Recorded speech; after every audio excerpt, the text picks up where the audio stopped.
702 and Cape Talk. Family Matters. 23 minutes after 11, it's time for Family Matters. You'll remember on the 8th of January, our very first edition of Family Matters for the year, we had on the founder of World Without Wine, Janet Gourand. You can check out their website at www.worldwithoutwine.com. And we talked about, the dry challenge. I wonder how many of you managed actually to have a dry 30-day challenge. Whenever you started it, it might not have been at the beginning of January. I intended to give it a go just for 30 days. I'm a social drinker. I'm not an alcoholic. So the challenge was hard, but not extremely hard like it would be for people who are genuinely addicts. Nevertheless, it's 8 weeks later and I still haven't had a drop, and I do think there's some interesting benefits. So what we thought we'd do today is to invite Janet back. And often we talk about folks who are struggling with some form of addiction, and we talk about what it does to your life, and some advice on how to attempt to deal with your addiction. We seldom check in with those who are already on the journey and how things are going for them, perhaps a year later, 2 years later. And one thing that caught my attention was that for the 30 days that I signed up for the challenge, every day you get an email, encouragement, some advice written from Janet to everyone who signs up for the 30 days. And all of them are amazing little emails, 1 or 2 paragraphs, just a thought for the day, and a lot of it with actionable steps you can take to keep going in terms of the dry challenge. But one of them was a letter that Janet had written, and I thought, actually, this would be the perfect next focus when we have her back on the show. And she's with us in our Cape Talk studios. Janet, thank you so much for coming back on the show. Hi, CBS. Thanks so much for having me back on the show. Yeah, I'm so sorry I also missed your first workshop here in Johannesburg, but I gather it was quite a beautiful experience. It was great. Thank you. I had 12 people and they shared their story. I'm always kind of humbled by how open people are with what's going on with them. And often it's the first time that they've verbalized it, even to themselves. So it's always a very emotional beginning to our workshop. And then we get practical after that, how to change things. Well, I'll be sure to come to the next one. We'll talk about that at the end of our discussion. Tell listeners about the Dear Alcohol letter that you wrote. A little bit of background about that. I found the reason that I decided that I would do it is I found someone else's goodbye letter to alcohol, quite an old one, on the internet, because when I first stopped drinking, I spent a lot of time online and I read lots of sober blogs and sober sites, and I found this very powerful goodbye letter, and I thought, wow, that's quite beautiful. I like the idea that alcohol can actually be just as damaging as an abusive and violent lover. Thinking of alcohol as a person, as a man, in my case, was very powerful. And I think some of us just have to let it go if we want to survive, just as we would have to let go an abusive lover. And it took me, I couldn't write my letter straight away. I had a few tries in my first months of sobriety, but I found that after a year, I'd got a lot more clarity. I was in a completely different space mentally. And then I could actually articulate how I felt about it. So I wrote it on what I call my soberversary, which is my 1 year sober. And it felt like I was giving myself a gift writing this letter. Now, when I read your letter and it came in my inbox, it just stood out. All of your daily mails that you sent on this dry January challenge was absolutely amazing. It was very useful. It was beautiful. It was practical. But there was something about this letter in particular that stood out. Might we be able to persuade you to read it out? Sure, yes. I have read it out a few times, occasionally at workshops, but certainly haven't read it out on air yet, so forgive me if I'm a bit nervous. I'll just take a deep breath. Go for it, Janet. Are you ready for me? Okay. The date was the 23rd of May 2016, which was my soberversary, so I'm coming up for my second one now. Okay. Dear Alcohol, this is one of the hardest letters I've ever had to write. How can we possibly break up after 40 years together? My life has involved changing countries, changing jobs, changing husbands even, and friends, but never changing you. You were always there, by my side, as my constant companion.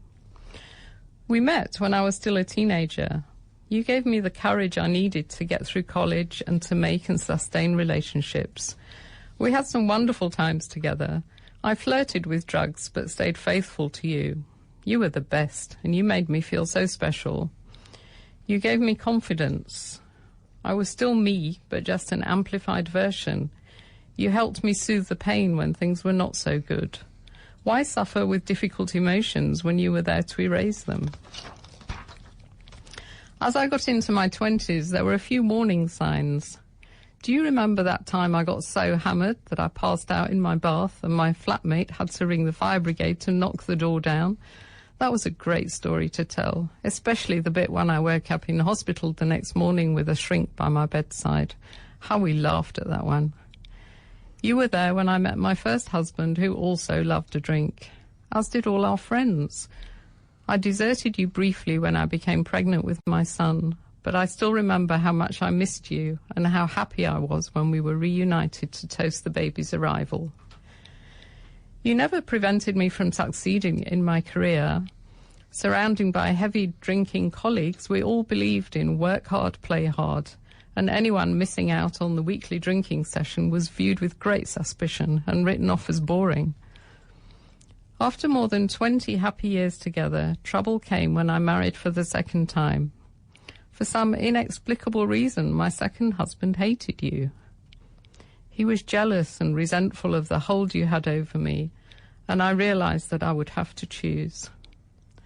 Much to your fury, I chose him. He made me see that I was lost in you and that you could even kill me.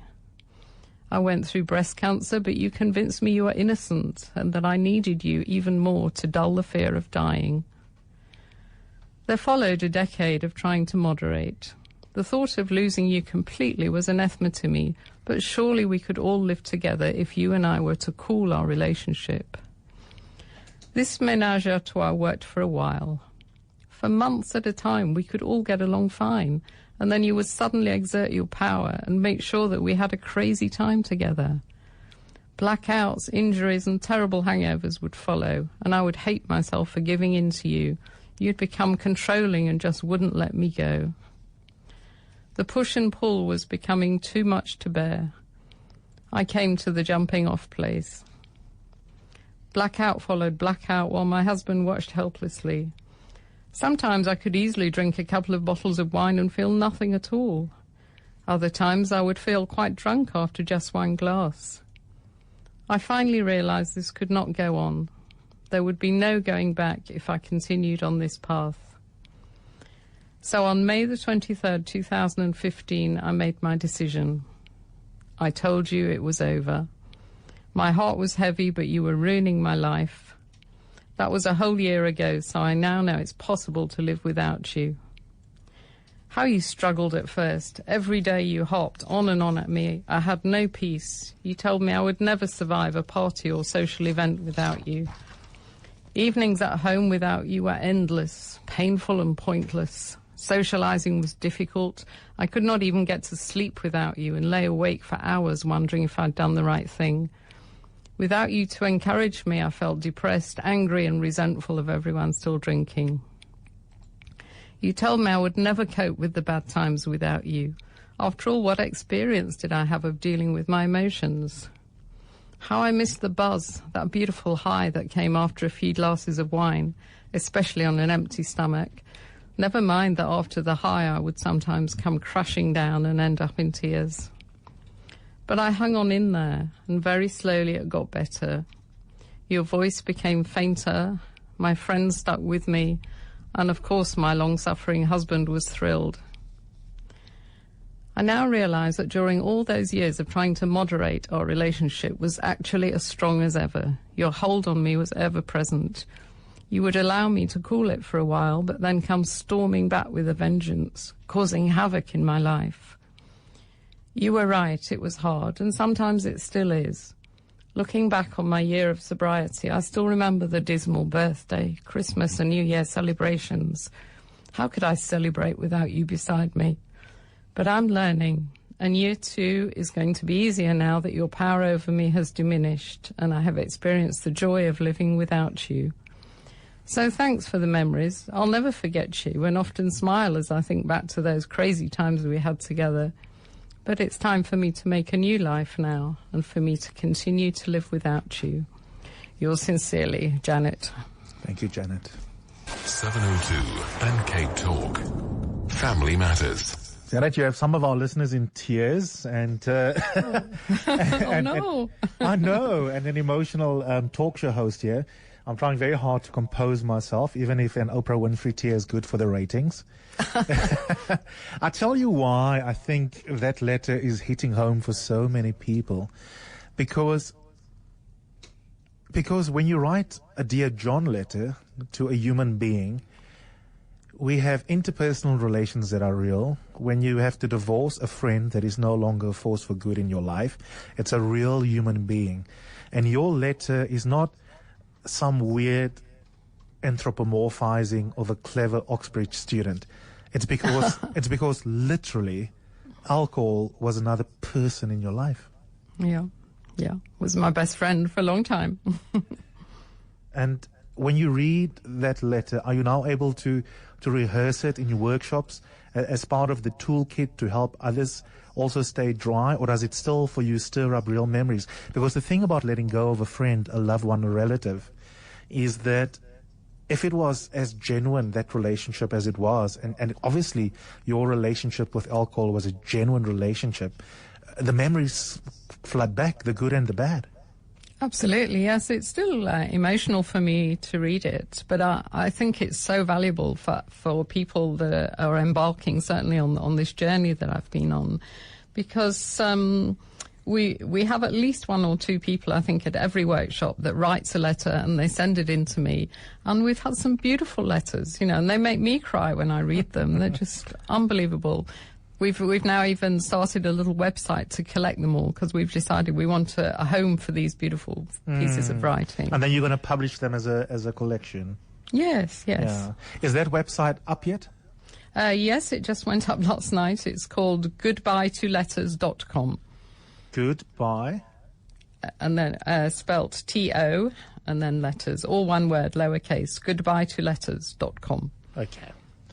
And then you'll send me that link. And of course, the other website is worldwithoutwine.com. Yes. Okay. Look, I'm gonna check out this website link, and then I'll send it out again. But let's go to the lines, which will give me time to compose myself. Lenny, hello. Hello, Lenny. Hello. Okay, we've lost Lenny there. Oh no, shame. Hello. Oh, There he is. there you are, Lenny. Sorry, we just lost you for a second. Thank How you. are you, Eusebius? I'm very well. Janet is very well. Thanks so much for calling in, Lenny. Yes, I want to congratulate. It's Janet, huh? Yes. Yes, no, very well done. And Janet, lots and lots of identification, my darling. Oh really? Lots and lots. Oh, yes, I am an alcoholic. I am, at the end of this month, I'll be 11 years sober. Well done. Amazing. Yes.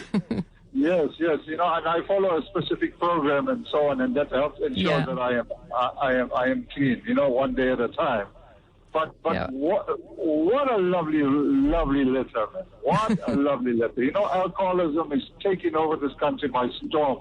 Oh And yes, more totally. and more, we are seeing this middle class that are indulging in this. Yes.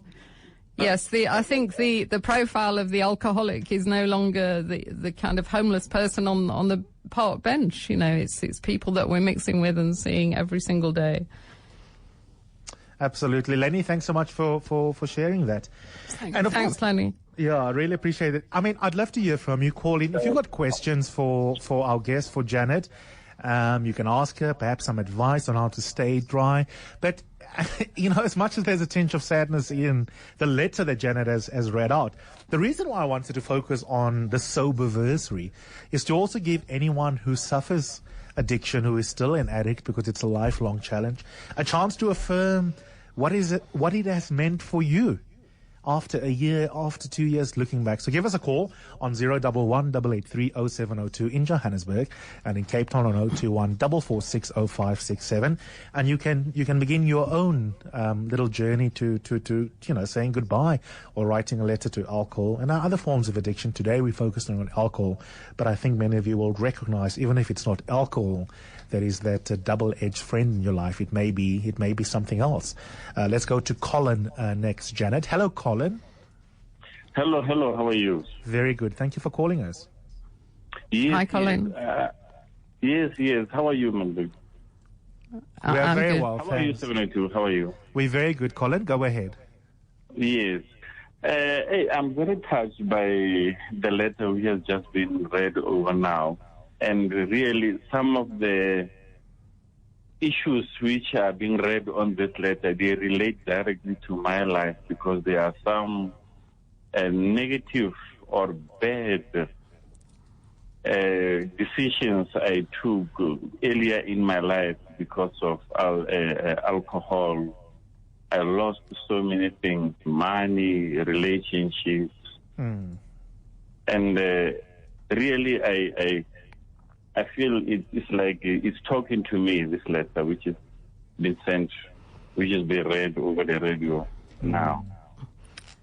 Oh, I'm so glad to hear that, Colin. That's nice. Yes. How long have you? So how long has your journey been, Colin?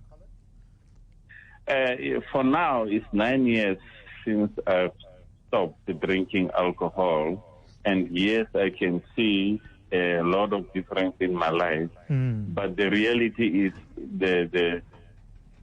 is what alcohol did to my life. Some of them, instances are irreversible because I've lost some of the valuable things, like my first love, money, a house, and on. Yeah. What about the other side of the coin, Colin? What have you gained in the last 9 years? Yes, I've gained a lot of reputation. Yes, I've a bit of confidence in myself and trust, especially amongst the people I'm living with.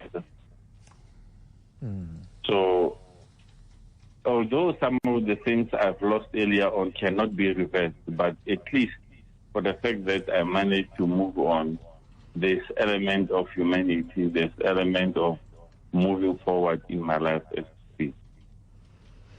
Yeah, and I think the more open that people like you and myself can be about our journey and our recovery, I think we're more likely to inspire other people. So that's a big thing behind being open in one's recovery, I think. Whether it's drugs or alcohol or whatever, people see that it's possible. Absolutely. Let's go to Oakland. Hello, Brenda. Thank you for calling us. Hello, Eusebius. I'm a recovering alcoholic. I went to the rehab 2015 for 3 months. So I really feel the pain of Janet's letter because we're all in the same boat. But I'm going to be clean 2 years this month, and it's been a hard journey. Yeah, congratulations. I feel very good because alcohol almost ruined my life, my children's life, my grandchildren's life. And I'm grateful because I got the second chance. Yeah.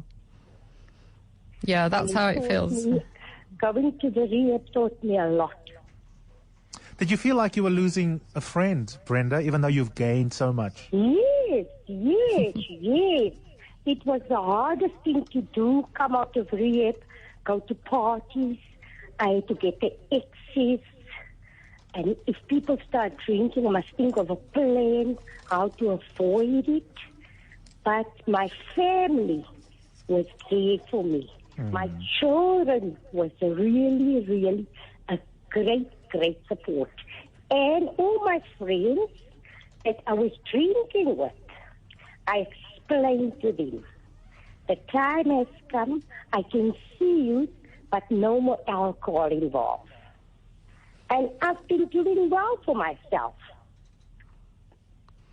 Yeah, well done for dealing with your friends in such an assertive way, because that is a big thing, you know, the pressure, and people say, oh, no, you're fine, don't be silly, you know, you're going to be boring if you don't drink with us, this kind of thing. So the peer pressure is huge. But it sounds like Brenda was very firm with her people, which you need to be.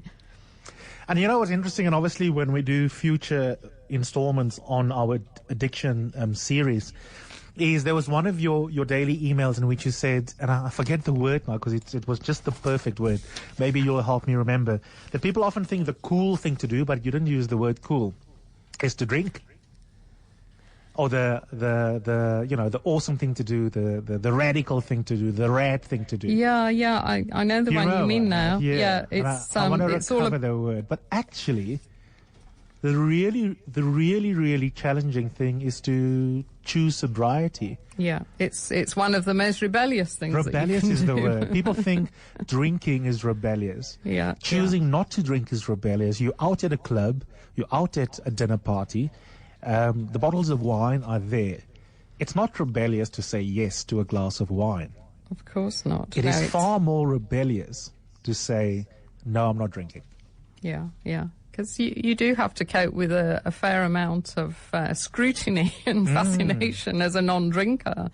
People either, you know, assume immediately that you've had a problem, which is fine, but very often they'll try and press you to have some, and it's definitely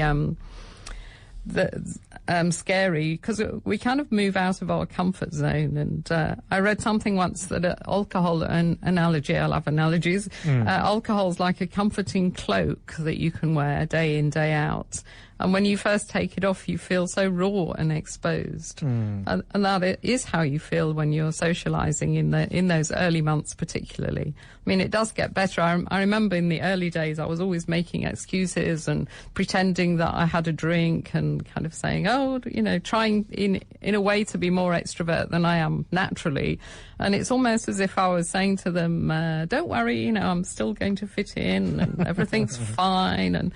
But now I'm much more cool about it. You know, I'm like, this is me, and that's fine. You know, if you do think I'm boring, then fine. But I just try to be truer to myself these days. And if you need that drink to get through to socialize, then of course there is a problem that you need to, you know, have a conversation with yourself about. I mean, one of the letters that one of the participants in your workshop wrote, we won't have time to read it out, but it also had a beautiful analogy that the social crutch of drinking, this person said for them was the equivalent of doing a handstand in a room, and, you know, with your feet in the air landing against the wall. So you kind of think you're cool and you're right, but the wall is the equivalent of the alcohol. Now try doing that handstand in the middle of the room. Now in this case, one of the opportunities that giving up drinking led to for this person is that in fact they can now do handstands in the middle of the room because they've taken up yoga as an alternative best friend. But I thought there was such a wonderful analogy, and that's why not drinking is truly, as you say, Janet, a rebellious act. Yes, it's almost about recognizing that we've been trained to behave in a certain way and thinking, I'm not going to do that anymore. I'm Absolutely. just going to try this on my own. But yeah, the yoga letter was great fun. It was stunning, absolutely stunning. And okay, I found the website, and I've sent a link out on my Twitter account. You. So both to worldwithoutwine.com and also goodbyetoletters.com. Kelly, good morning. Thank you so much for calling us. Hello, Kelly. Hi, first time caller. Thank you for the show. I'm a previous sufferer of addiction, alcohol mainly. I just woke up now and listened to the letter that the lady read out, and it struck me. I have woken up for the third morning in a row, drunk and disoriented, and I'm suffering. I have been sober before. I've been through NAAA. I've seen psychologists. I I've done it all, and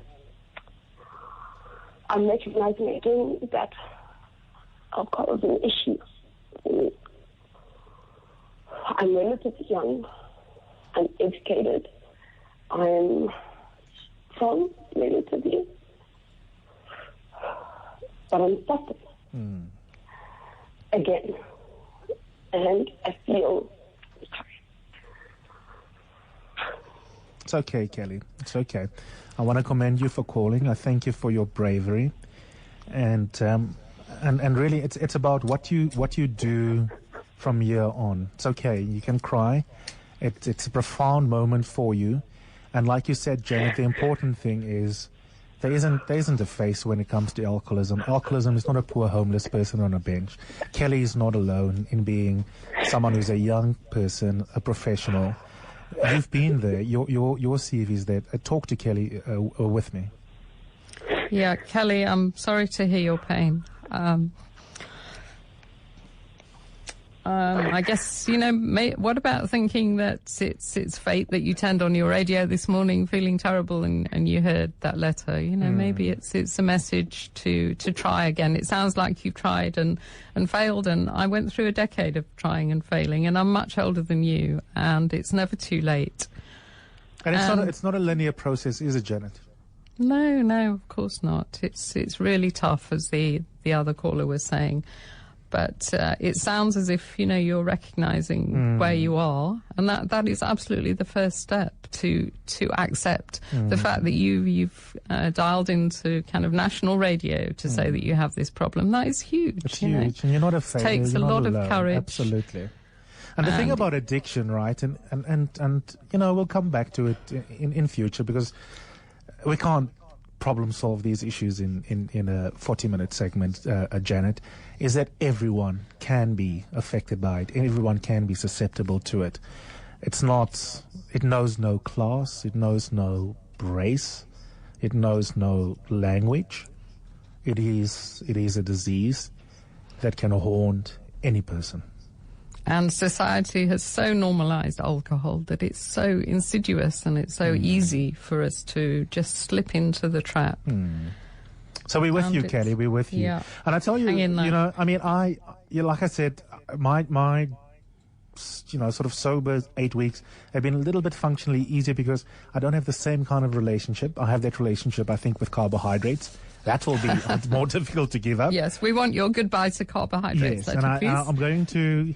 I almost want to email myself the 30 daily emails from Janet for the next 30 days and apply it in my own head to food. So it's different things for different people.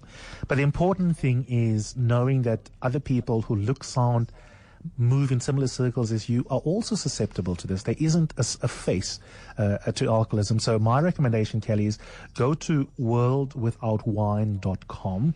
It's a wonderful portal, and there is a community. And one of the more powerful sides of technology and the internet, in an age when it often gets so easily lambasted for the downside, is that you can find a community digitally of people who go through similar experiences. So please do stay with their journey. Let's take one more call, Janet, before we wrap it. We've got Tessa on the line. Hello, Tessa. Hi, Eusebius. Hi, Janet. Thank you. Hi there. Thank you so much. Hi, I hope you're both well. I called in because I was driving and I needed to pull over because I was absolutely, my heart is breaking, it's wrenching. I was sober for 11 years and then got cocky and decided that I didn't have to work so hard at recovery and had a spectacular relapse. And it catches you without warning. It catches you when you're not looking. It catches you, and it will keep catching you. So I'm counting hours. I'm counting days, and it is just so hard. And I truly love the letters, the goodbye letters. I think it's exceptionally powerful. And Janet, your letter just such emotion. And you, CBS, I thank you so much for dedicating the time to this segment. Thank you. Thank you, Tessa. Thank you, Tessa. And I'm so delighted to hear in Tessa the resolve to continue going, because often relapses can happen. And what I've learned from friends and relatives going through addiction, Janet, is that it's quite interesting. If you have an addictive personality, the trigger may not even be alcohol. Yeah. It may initially be something else. Yeah. And what Tessa said was so interesting about she got a bit cocky and she thought, I can do this. After all, it's been 11 years. But if you don't have that off switch that most of the population have, then you just can't. You just can't, think, right, I've done this sobriety, now I'm going to moderate. I've seen it over and over again. Walking away from any broken relationship. Yeah. You may finally have a moment when you realize, I can't be with my spouse anymore. I can't be with my partner. And unfortunately, alcohol is the same. Just like we have favorite mistakes, you can find yourself at a party and there easy, you haven't seen him in 20 years. Yeah. And suddenly you relapse, and it's exactly the same. Yeah. You go back Janet? to the abusive blood lover and it starts all over again. Exactly. Janet, tell us a little bit what workshops are coming up that you will be facilitating. Okay, the next one is in Cape Town on the 18th of March. And the one after that is the 8th of April in Joburg. So anybody that would like some more info or to register, they just need to go into the website, worldwithoutwine.com. The details, there's a link on the homepage. And I think the group support that we offer is really powerful. I mean, the information that I give, that people can find it on the internet, but the group support, the people that you sit there and bond with is huge, and it continues long after the workshop. Thank you, Janet. Love you to bits. Me too.